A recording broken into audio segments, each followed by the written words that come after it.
When I think back on all the fears when I was pregnant, all of them dismissed except for one. The only test the state mandated was genetic. Looking for that extra chromosome. Hello and welcome to the If We Knew Then podcast. I'm Stephen Sachs. And I'm Lori Sachs. And today we are joined by Micah Kessel from Playground of Empathy and Empathable. Micah designs experiences for human flourishing. His emotion-centered approach to experiential design was informed by performing at the Metropolitan Opera as a child. His current project, Empathable, is winner of the Harvard Culture Lab Innovation Fund Award and creates empathy by allowing participants to walk in the shoes of difference. Going into this interview, I thought that his inclusive playground was an apparatus because I look forward to the day when every playground at every school is one that is inclusive and attainable for everyone. So I was so excited when I went to the website and started exploring the Playground of Empathy. This gave me hope for the playgrounds in our children's lives, but beyond the elementary level. This is at the foundation of the playground that we all exist on. Creating empathy, honoring people's spaces, the conversation, the words is something very special to me. And it gives us hope for a shift towards a society that honors differences and honor ourselves, honor our own space. This is the stuff of our conversation that I loved because all of it gives me hope. It gives me so much hope that the changes that are needed for equality and equanimity, these are the tools that can bring them.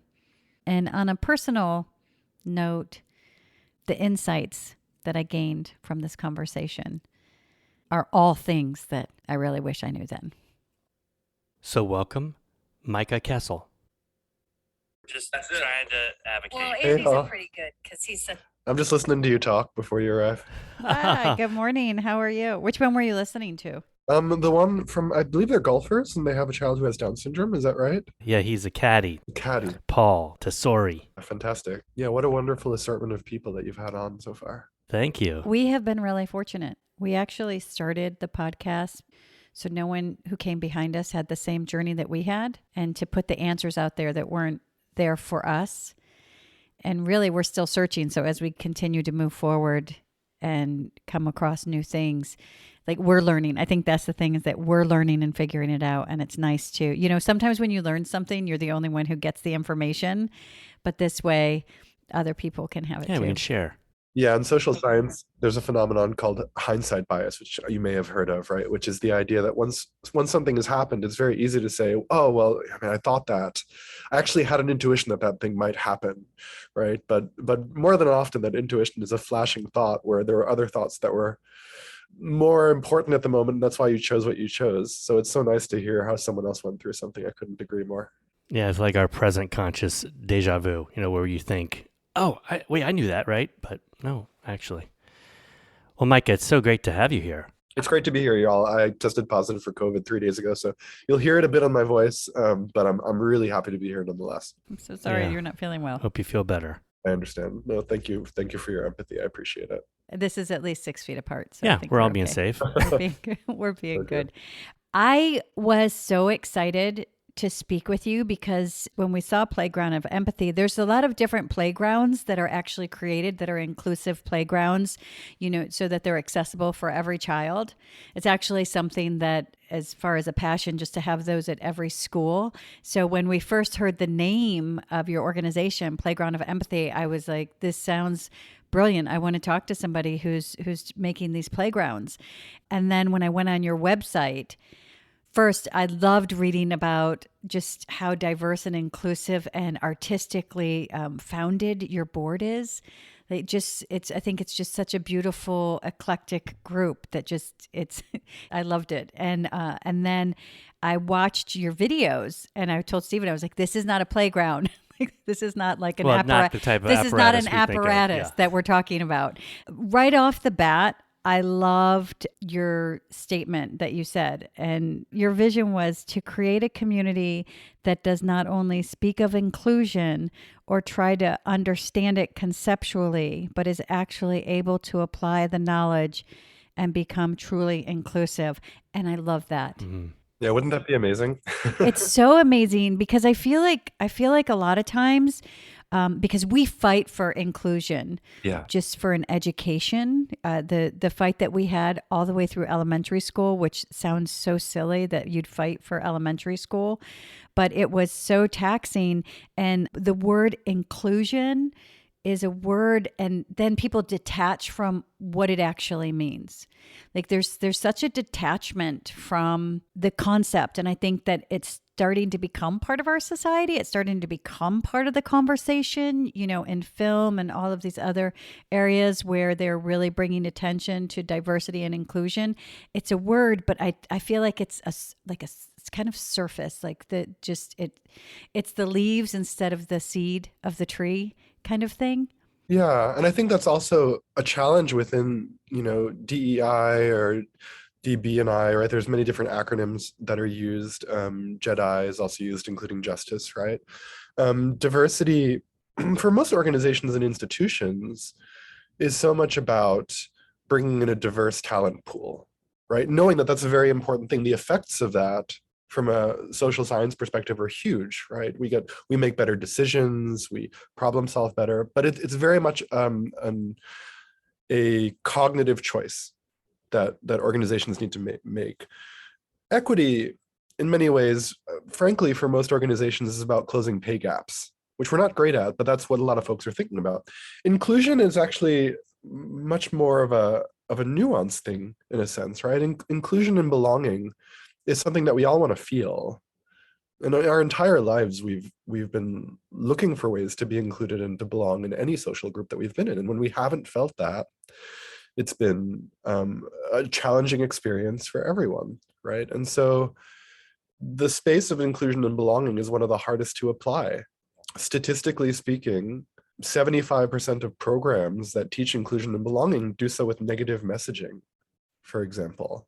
Negative messaging, I think, generally doesn't promote a sense of inclusion and belonging. I would also say that most programs are teaching these things as if they are facts and statistics, right? Do this, don't do that.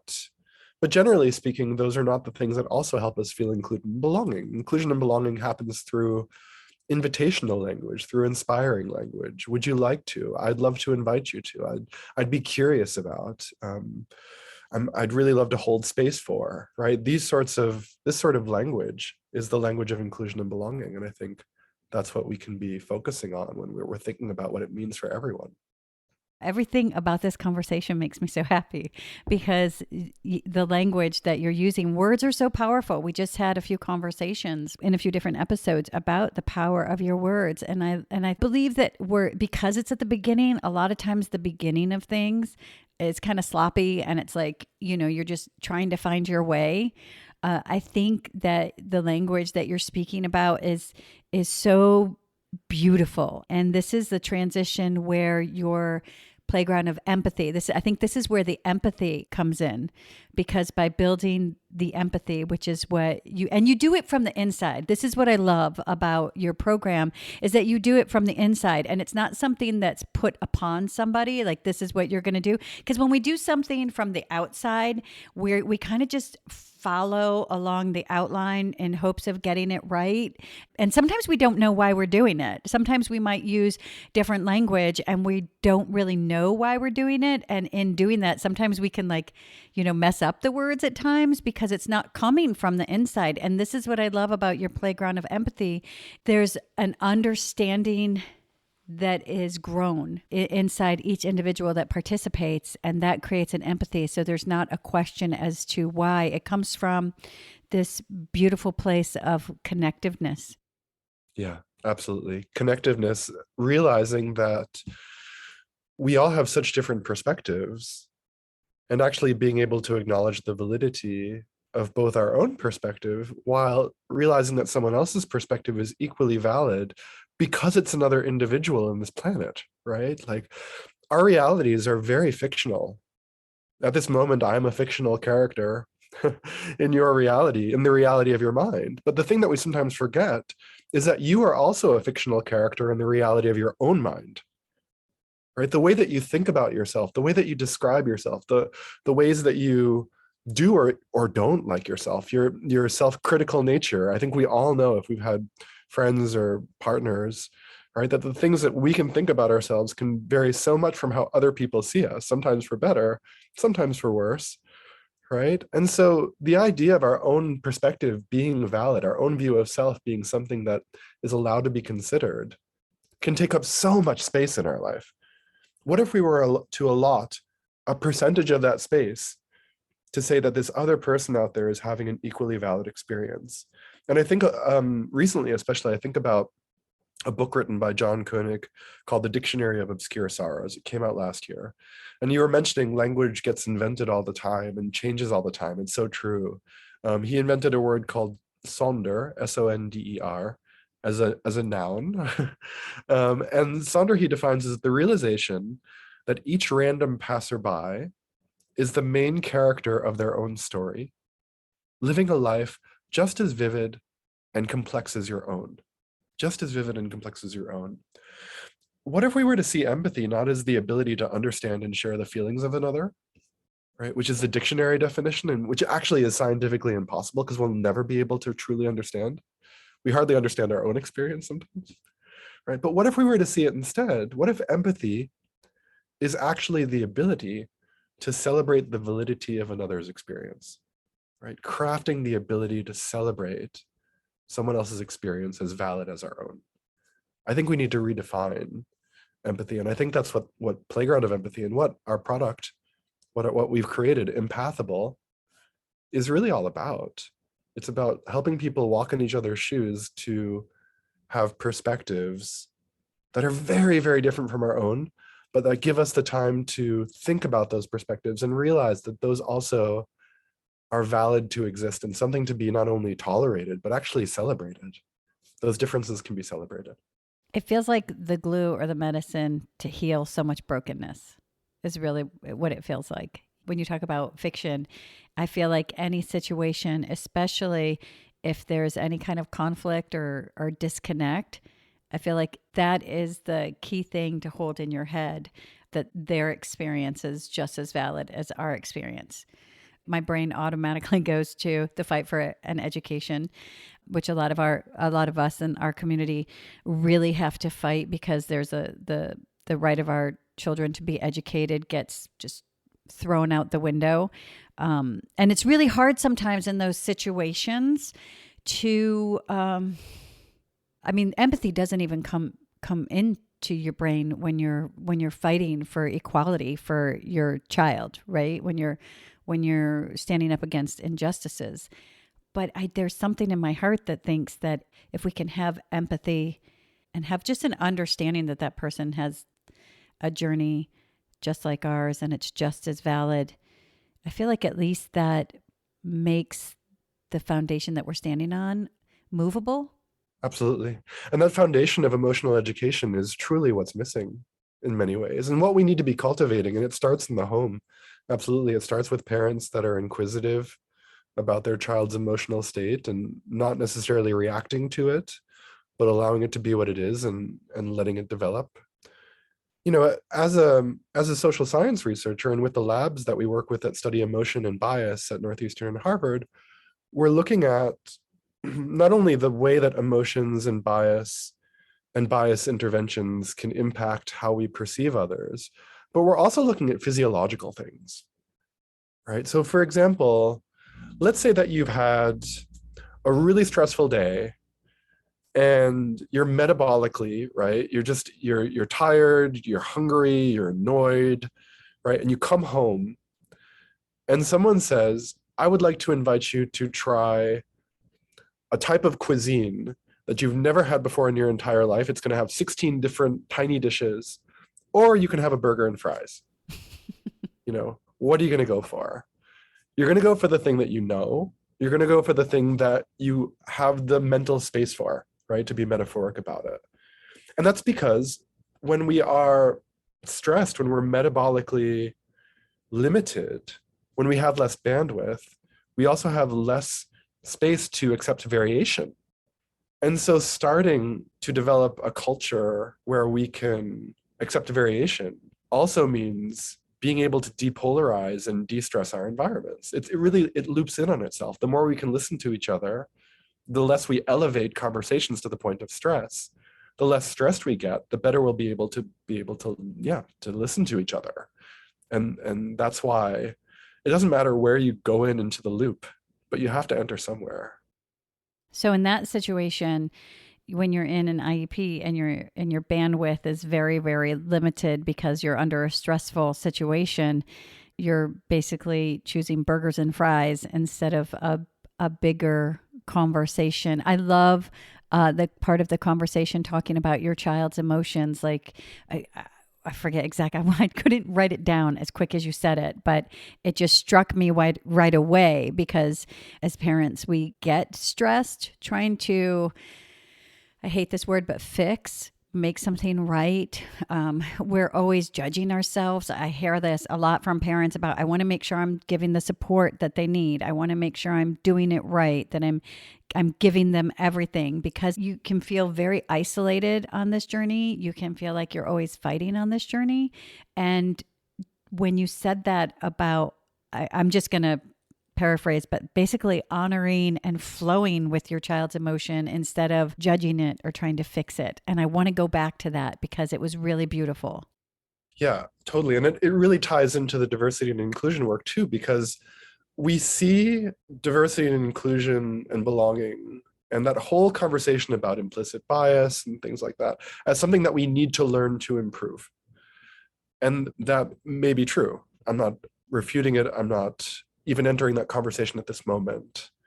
What I am saying is that exposure to different perspectives is healthy. Exposure to different perspectives gives life more opportunities to grow. When parents want to help their child and are encumbered by the fact that they're seeing their own bad habits reflected in their child, right? Or they're trying to live by example, but that example isn't always perfect. It's often the fact that we live in very homogenous environments, right? We're underexposed to different variations of our way to do it. And so our child gets our way and they get maybe the way of their peers in school, maybe only a limited view of those peers, depending on how diverse our group is, right? And so as a result of that, there are so many options of how to solve a problem, of how to deal with the frustration that we could have access to if we allowed ourselves to be curious about diverse viewpoints. And those diverse viewpoints are held by generations of cultural understanding that happen in different countries, right? We know that if you're from Ghana, or if you're from Italy, or if you're from China, you'll have such different ways of perceiving life and solving problems and considering conversations. We forget that there are microclimates that, in our neighborhoods, in our homes, by and large, there are also those different cultures that we could be drawing from. If we were curious about different ways of solving things, we could learn so much. And I think we often make the mistake to think that when we're hearing someone else's perspective, that we need to agree or disagree. But that entire idea of agreeing or disagreeing is based on some sense of an objective truth, when we already know that most of truth is subjective. Right? So what if it's not about agreeing or disagreeing? We're one of the only programs that doesn't ever tell anyone they're right and doesn't ever tell anyone they're wrong, doesn't ever tell anyone what to think. Imagine that. For those of you who have gone through a diversity training of some sort, imagine going through and not hearing anyone once say, this is what you should do, this is what you shouldn't do, and this is why you're wrong, which, by the way, creates a lot of defensiveness and pushback that nobody speaks up about. That doesn't help. Instead, what if the answer to most things were, thank you so much for sharing that perspective. It's deeply appreciated. Realizing that the person who's sharing it in that moment is not a static person, just like we're not static. We all change. They're going to process that information. Mm-hmm. So when we hear things from different cultures and we give ourselves time not to say, oh, I like that or I don't like that because, Instead, we say, okay, I'm hearing this perspective and I'm grateful for hearing a different perspective. Let me sleep on it. Let me go on a walk. Let me wait a few weeks and forget about it and see when it comes up. And watch how that changes your child's life, right? Watch how that changes the way that you interact with your spouse or with your colleagues or peers or manager. See how that variation can create a greater celebration of life itself. That's what I think we need to encourage people to do as a solution to diversity and inclusion and as a solution to the polarization that we have in this country at this moment. I love the thought of not having to be right or wrong. I think that's so freeing. Well, that's truly taking out any judgments if you're just listening and then letting it come into your life whenever and however it does. Because I feel like this conversation with you, I'm so excited about it for so many reasons. One, just how to apply it to my journey. And right now my brain is split into two different sections. And one is the journey I have with my son, Liam, who has Down syndrome. And we're getting, I feel like and hope like, beyond the sense to have to fight for everything. I dislike the word fight. Doesn't feel good in my body. And just to make those changes and those shifts as well. But I definitely am listening to everything that you're saying. And part of it just filters into, wow, how can this impact that journey?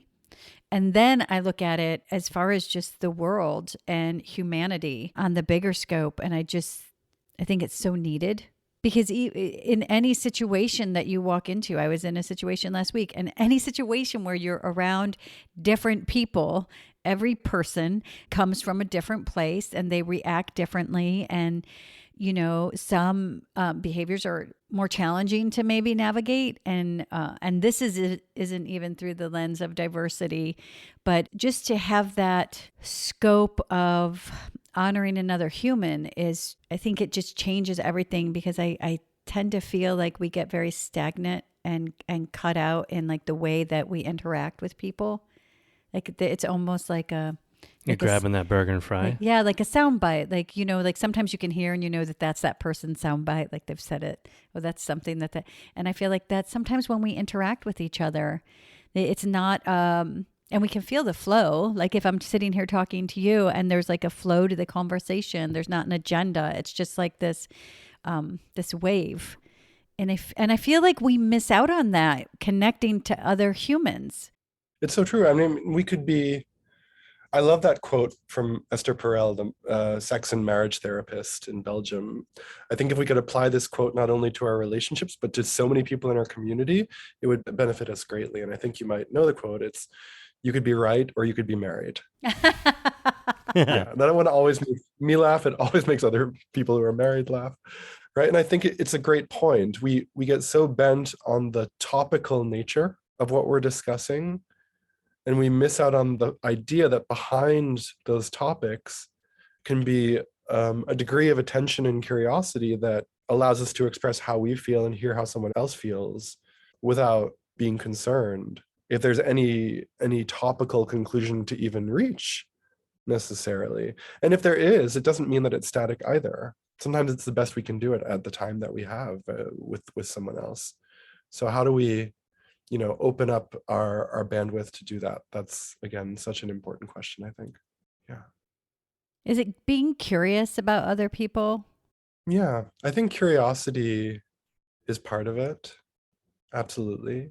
I think that letting go of the idea that there's a solution to need to be found is really another part. When it comes to celebrating diversity, absolutely. Right. Empathy is not a skill that we're born with. It's not something that we have or don't have. I once heard an accountant tell me that his wife says that he's an empathy desert. And it can be easy to think that certain qualities can be attributed to one person and not, but really it's a muscle that we train. And that's a quote from Jamil Zaki, the empathy researcher at Stanford. Empathy is a muscle that we train. In order to train it, we need to walk in other people's shoes.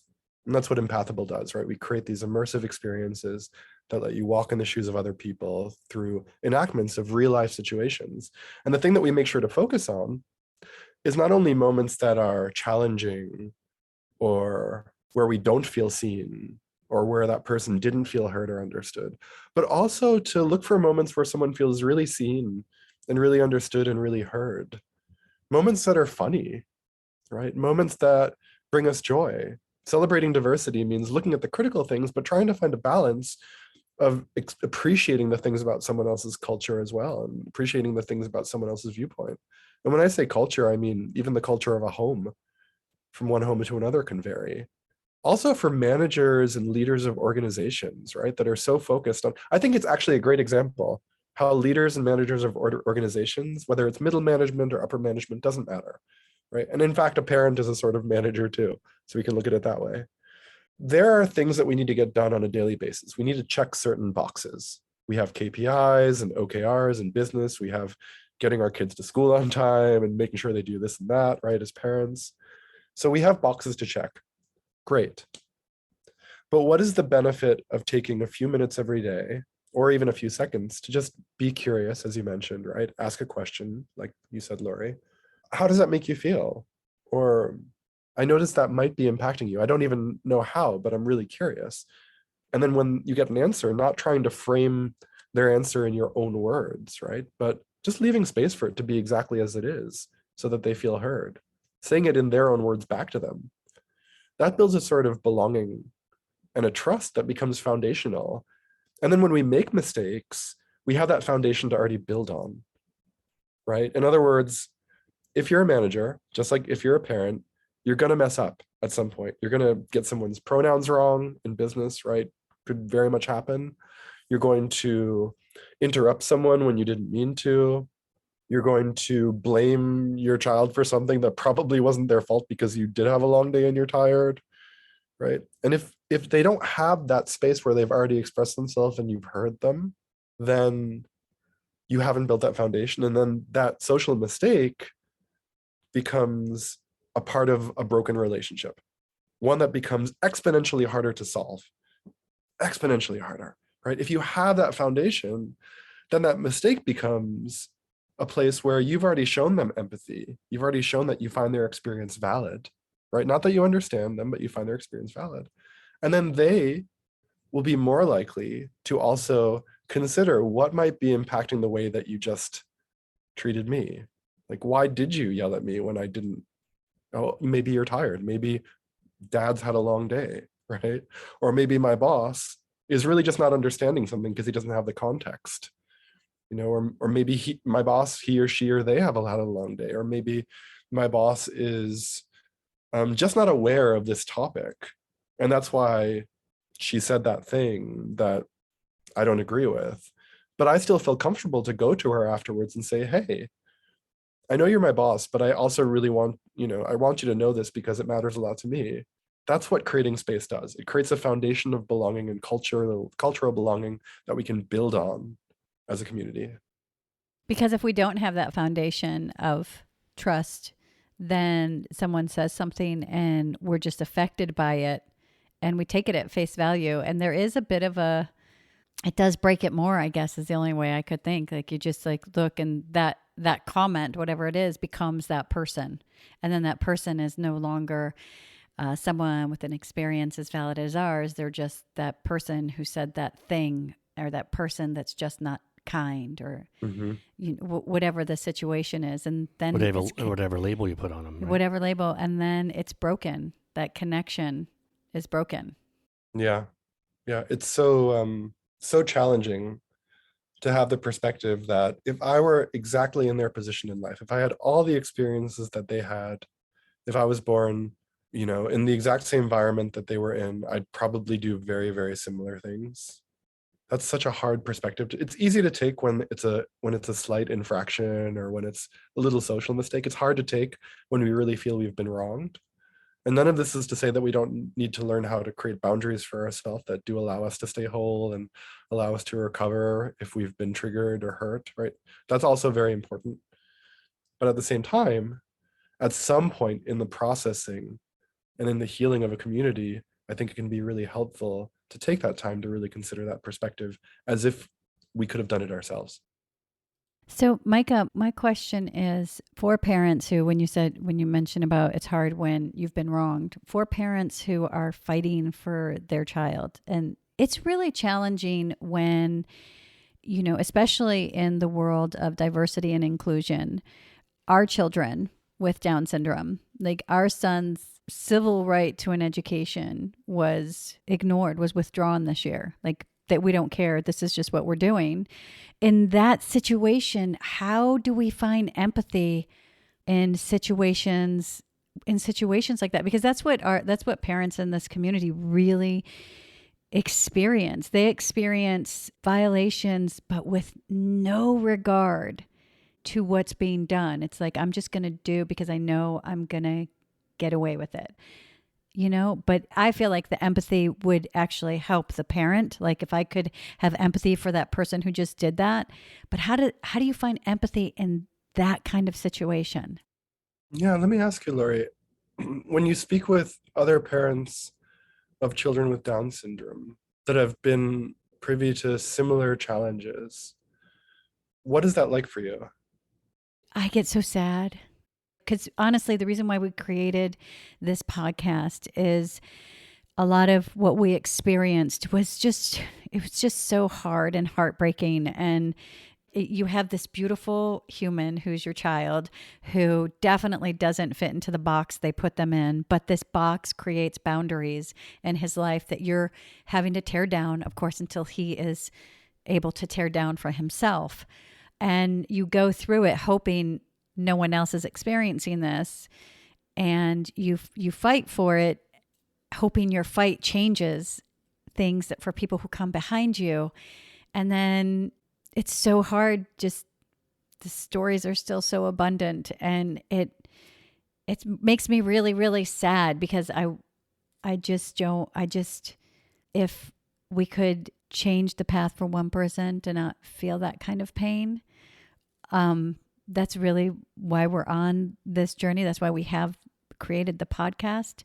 So when I hear other people are experiencing it, I want to take their pain. I want to change it. I want to empower them. I want to make it right. These are things I want to do for them.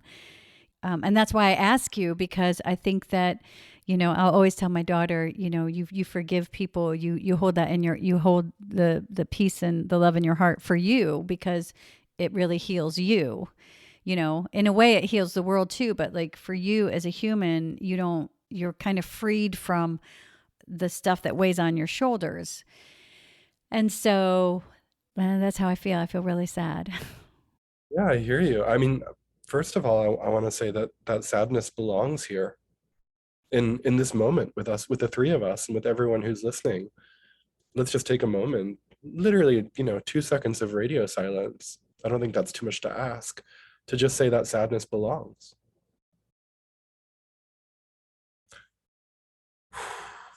That's great. Yeah. And I'm celebrating that we're able to hold space for that sadness. So that's one thing that I'd say. Another is that it seems like this work that you're doing is part of that solution. And I'm hearing that. And a third thing is that we often think that trying to sway the most oppositional forces in our life is of a lot of importance.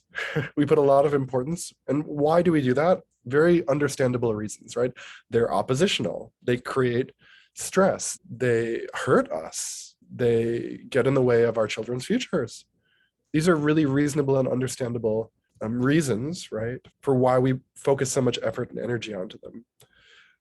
From a social science perspective and from a group dynamics perspective, I would say that exerting that same amount of energy and effort into people who are actually pretty similar to us in our viewpoints and in our understanding, people who might even look and act similar, and helping them understand your perspective, because they don't have to actually do so much to understand it. Sometimes it's just about educating them, or sometimes it's about, right? And this is why I think things like petitioning and protests can potentially be so, and historically have been so powerful, because if we can get folks together who are already aligned, or let's say they're almost allies, And we can take those almost allies and turn them into active advocates. That's a really efficient use of our energy. And it's much more replenishing because we're taking only one piece of information and trying to help someone learn that information. Whereas taking someone across the bell curve, across the spectrum, and trying to pull them towards you, you might win that battle. But if you've exerted so much in order to get there, right, then is the cost worth it? That's a good question. And yes, that might mean that oppositional force stays oppositional and you won't win that battle. But in the long run, in the world of 100 choices every 6 months that you make, if those choices, the energy towards those choices is put into finding the almost allies and turning them into active advocates, I theorize, and I think colleagues would as well, it will be more generative, it will be more replenishing, you'll be able to retain resilience a lot more. And resilience is so important. I think we overestimate how resilient we are. I think we're actually less resilient than we think. And so it's important to put ourselves in an environment with people that we can empathize with, that have slight variations, and learn from them and have them learn from us, and then rally together. And I think that, when it comes to protests and petitions, often it gets to the point where the opposition is so bad, where people have been fighting the opposition so much that fury and that outrage then becomes the core entity of the protest, right? Or of the petitioning or of the social group. And again, it's not a conversation that I feel comfortable in engaging in terms of whether that's right or wrong. But I will say that peaceful protest, or right, groups that are understanding how to engage with each other as a force and then go to the oppositional body as a force and go to the oppositional body with empathy as a force. Can you imagine that? Can you imagine what that might do to conflicts even at borders with countries of high conflict areas with huge challenges in terms of how refugees are treated? Can you imagine how that might impact immigration, or how that might impact, again, the way that we marginalize disability? So effort towards the almost allies, turning them into active advocates. That's my TLDR of your question. What's TLDR mean? Too long, don't read. Oh. In other words, if I were to, I just went on a little bit of a pedestal talk. I think if I were to sum it up, right, I would say, instead of going to the other side and trying to sway the most oppositional force, what if we could find the people who want to be aligned with us, who already are motivated and comfortable and willing, but just don't necessarily know the things that don't have your perspective, don't have the knowledge. And you could help them apply that knowledge by understanding through storytelling. How powerful could that be, right? How much might I be open and willing to engage in more active advocacy towards Down syndrome if I were to spend a half an hour with you? Let's say that we already get along. We already have known each other for 5 years, right? Our kids play soccer together or whatever, right? Or basketball. We already have that relationship. And then already having that relationship, not being best friends, but never having a reason to not like each other, let's say at the very least. And then you say, would you like to come over for dinner? I'd love to I just feel like we have a good connection, and I just feel like I'd like to let you in a little bit more and let you know about the perspective of my life. And I'd like to hear more about yours as well. And then you took time to really storytell, not give them facts and statistics, right? Because we actually will look at stories sometimes as more factual than facts and statistics. And so by sharing those stories with people that are more able and willing to hear you, we can create massive advocacy. We can get multiple people in a room who are comfortable and willing to speak up for the rights of others, because often that's what's missing, right? You'll be at a school board meeting, for example, right? And you'll speak up and say something. If the next thing that happens is nobody chimes in to become a conversation partner, that can be extremely isolating, right? And it's hard to get momentum when there's not a second hand up, when there's not a second person in the room. So let's get 2 people in every room. That should be our goal. 2 people in every room who are comfortable and willing to speak up for the rights of others. That's how we change environmental bias. I love everything that you said. And just as you were saying it, it's, it's that light bulb where shifting that tension and the fight it just felt better all around. And I love that. I love that because I feel like it's the truth of maybe not being able to change that wall you're hitting yourself against. So instead, stop hitting that wall and what else is in the room. And I know I'm like paraphrasing your words, and I know that's like not part of the empathy and hearing you, No, no. but I feel like that it just feels better.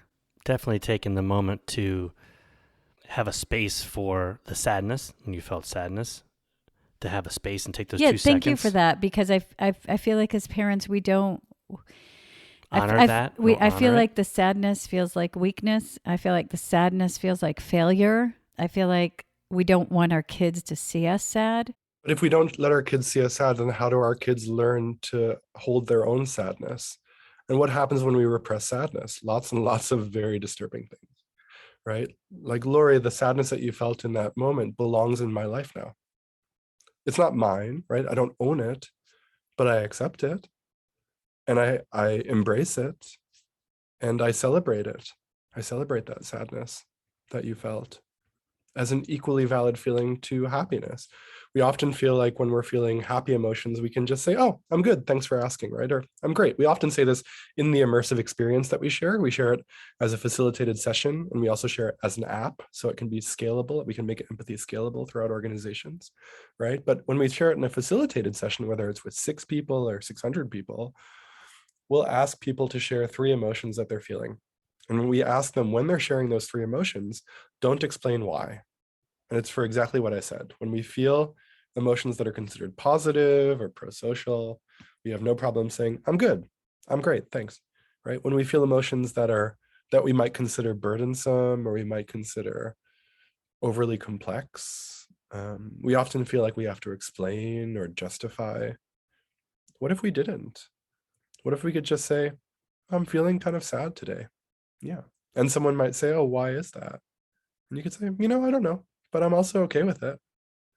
God, what would that teach people around us, right? What would that teach the inner child of all the adults around us who didn't get that opportunity themselves? Like, we're all learning and processing, right? So our inner child can also learn a lot from that, even if we're 75 years old. And again, you might not see it happen in real time, so don't get discouraged, right? And I think that's really important to remember. Variation isn't only the norm, but it's something to be celebrated. And not only do we vary in terms of how we express ourselves and how we listen, but we also vary a lot in processing speeds. Some people process very, very quickly. Some people take a long time to process, and not one is better than the other. They both have benefits in our society. They both have benefits towards better problem solving and innovation and so forth, right? So you might say something to someone like, I'm having kind of a sad afternoon. I'm just, giving myself some space to feel that, but I also want to welcome you in this space and just let you know, and, I don't need to solve it or anything. I'm okay with it. And they might give you a furrowed eyebrow, which, by the way, we're very bad at reading other people's facial expressions. We think we're very good, but scientific studies affirm that we are very, very bad at it. We are very bad at knowing how someone else feels, much worse than we think. Okay, but nonetheless, you see that furrowed brow and you think, oh, they really disapprove of what I said. But maybe they didn't. Maybe they have a tummy ache, right? Or maybe they are confused, and maybe they're going to sleep on it. And maybe 2 weeks later, they're going to realize that they actually thought that was a beautiful thing because something else comes up with someone else, and you will never, ever know. You'll never know that they actually really appreciated it. Every once in a while, we meet someone and they say, hey, you said this one thing this one time and I appreciated it so much. Just imagine that happens so many times and we just don't hear it. I think that's the reality that I want to live in.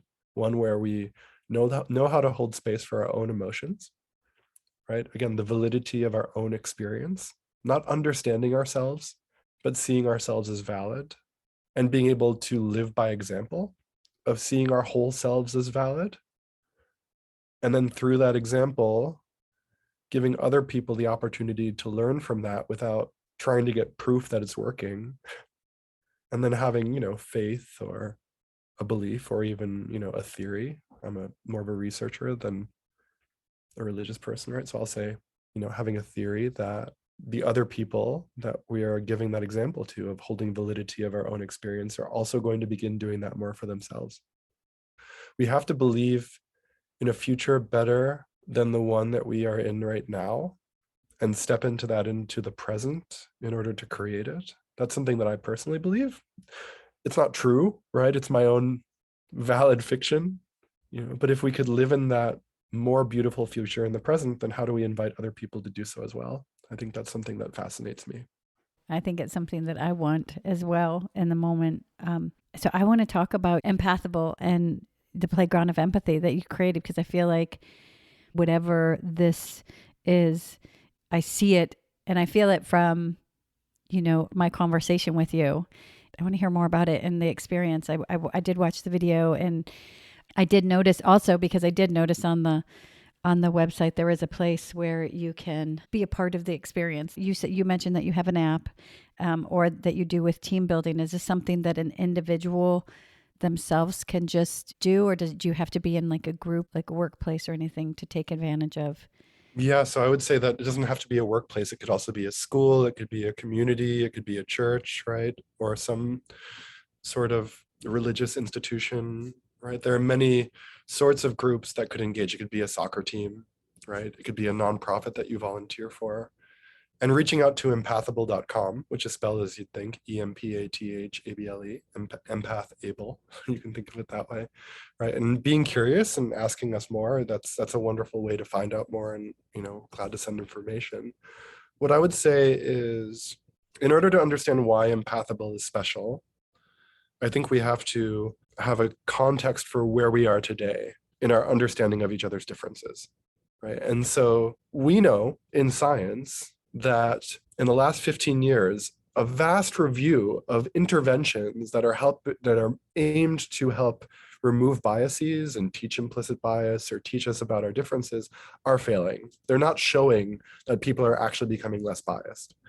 We also know from organizational studies. Harvard Business Review did a study of 829 companies in 31 years that essentially showed that diversity training had no positive effect on the average workplace. That's really disturbing, right? We're in a time where we are economically investing a huge amount of finance and resources into trying to solve a problem that we're not solving effectively.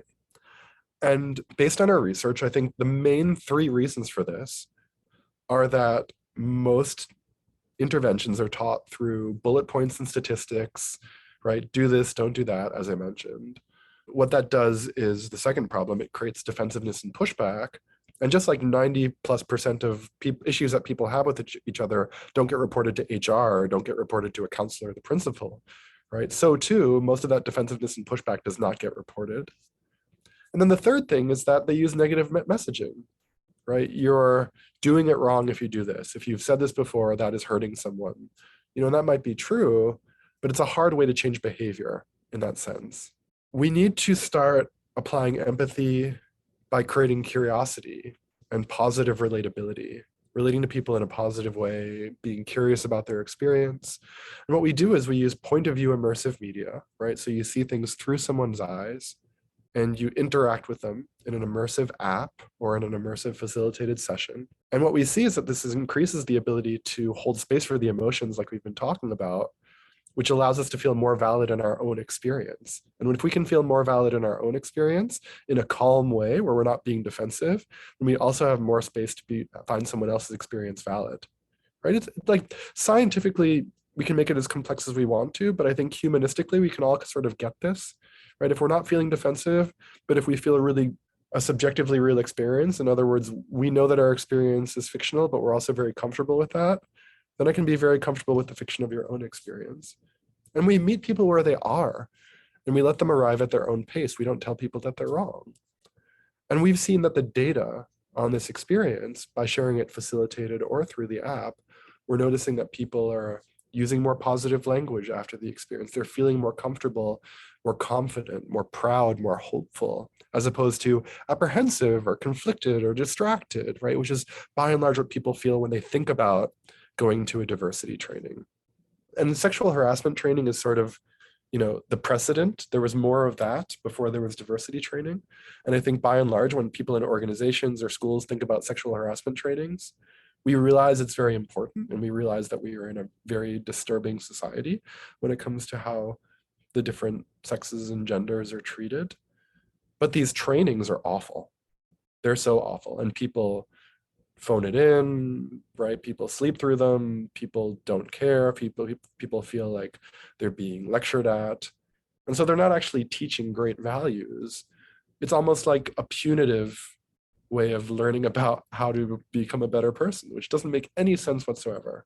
We need experiences where people are sharing vulnerability and connection and safety and community, and are thereby, what we've seen in our data is that people feel more comfort in speaking up about intersectional topics, like the intersection of being disabled and a person of color, for example, or more comfort and willingness to speak up for the rights of others when it comes to body size and body type, more comfort in talking about someone being trans or talking about transphobia.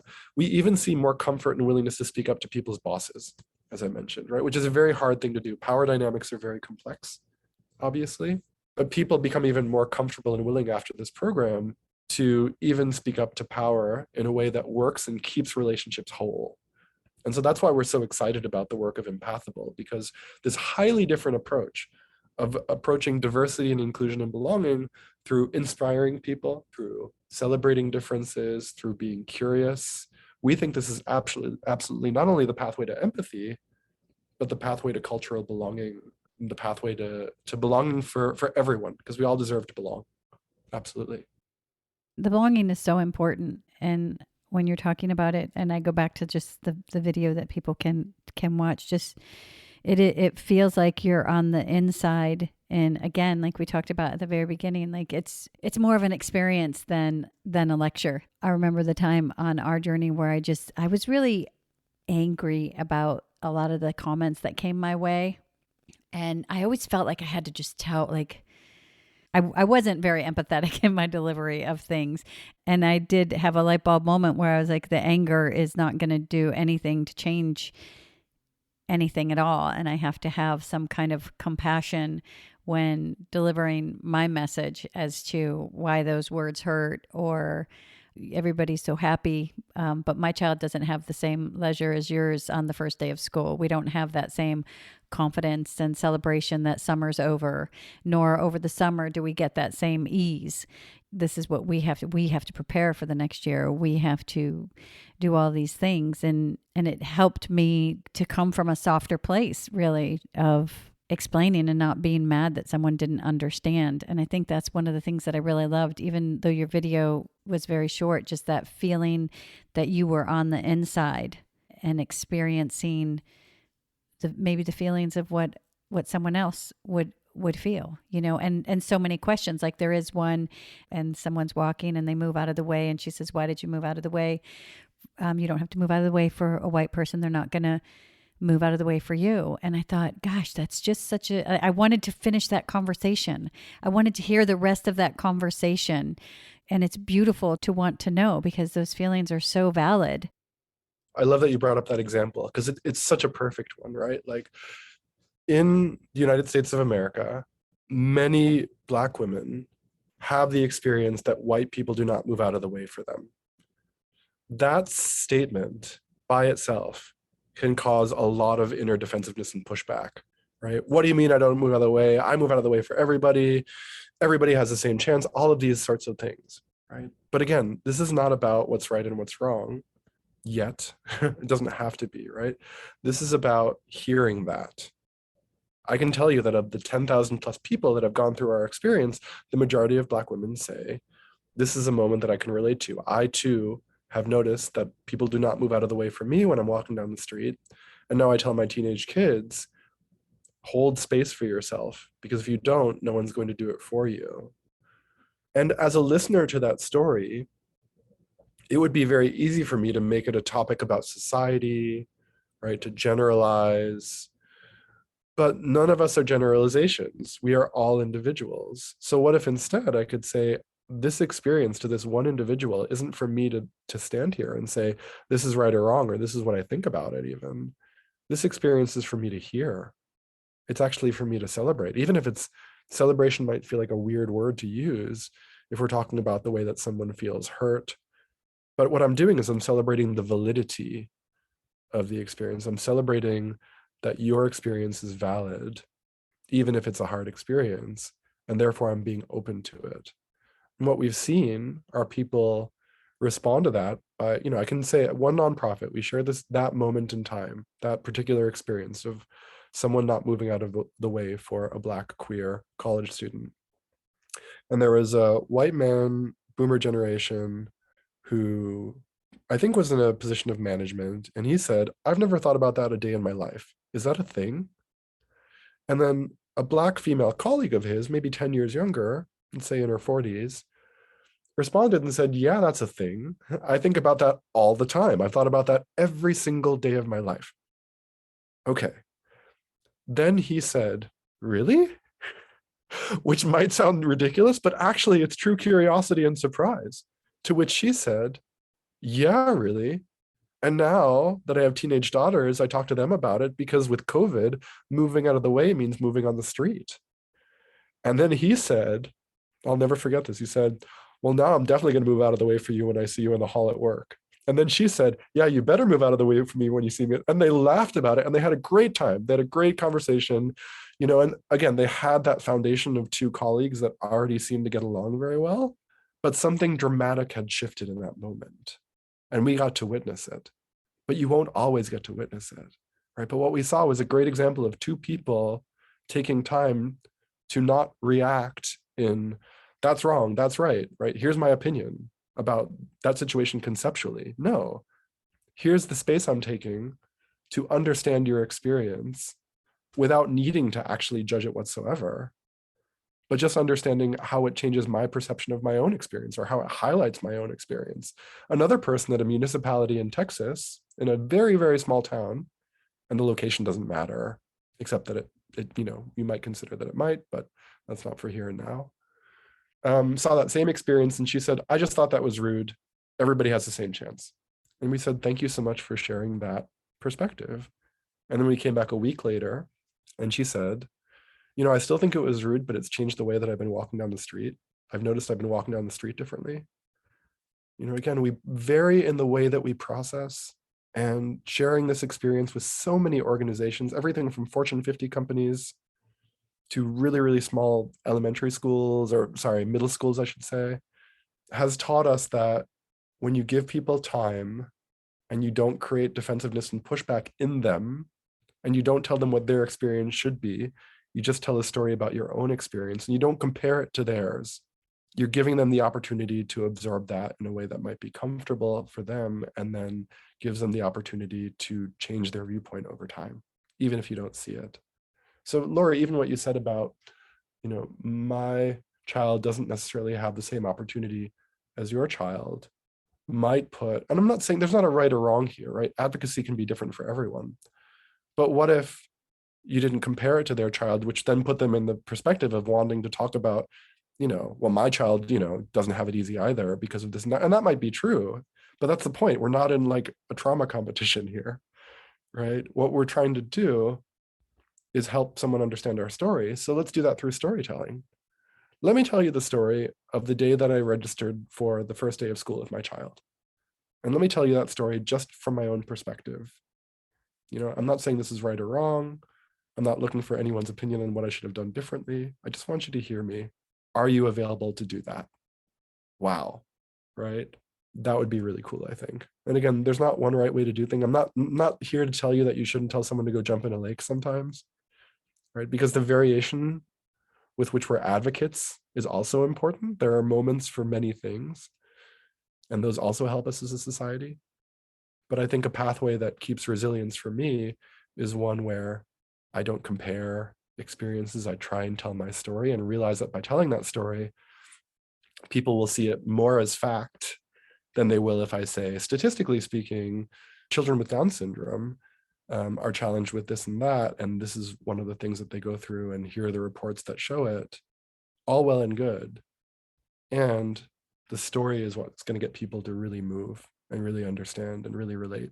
It just seems to be how we're wired, right? It's not universal. These traits are not universal, but I would say we live in a society, and so we have grown a culture that adapts storytelling as fact. Something really good to consider, I think, and how to become advocates for our children and our peers and each other. Micah, we thank you so much for joining us today. We hope you feel better. Yeah, I hope you feel better. Thank you. I loved our conversation. I was looking forward to it. I was so looking forward to this because I see something like what you've created, and it's one of those things that gives hope for the future. It just gives me hope of the change that's out there, and it just makes me happy.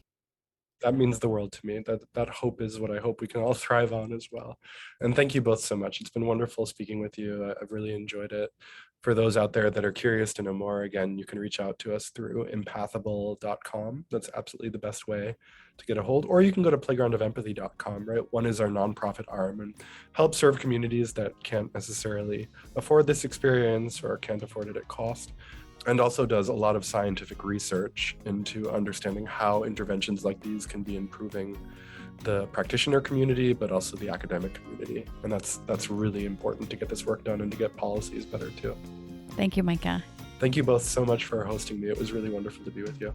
I appreciate it. Please follow us on Twitter at If We Knew Then Pod, and you can drop us a line on our Facebook page at If We Knew Then Pod, or visit our website, ifweknewthen.com, to send us an email with questions and comments. And you can join our mailing list there and get alerts of future podcast episodes. All these links will be added to this episode's show notes. Thank you again, and we look forward to you joining us on the next episode of If We Knew Then.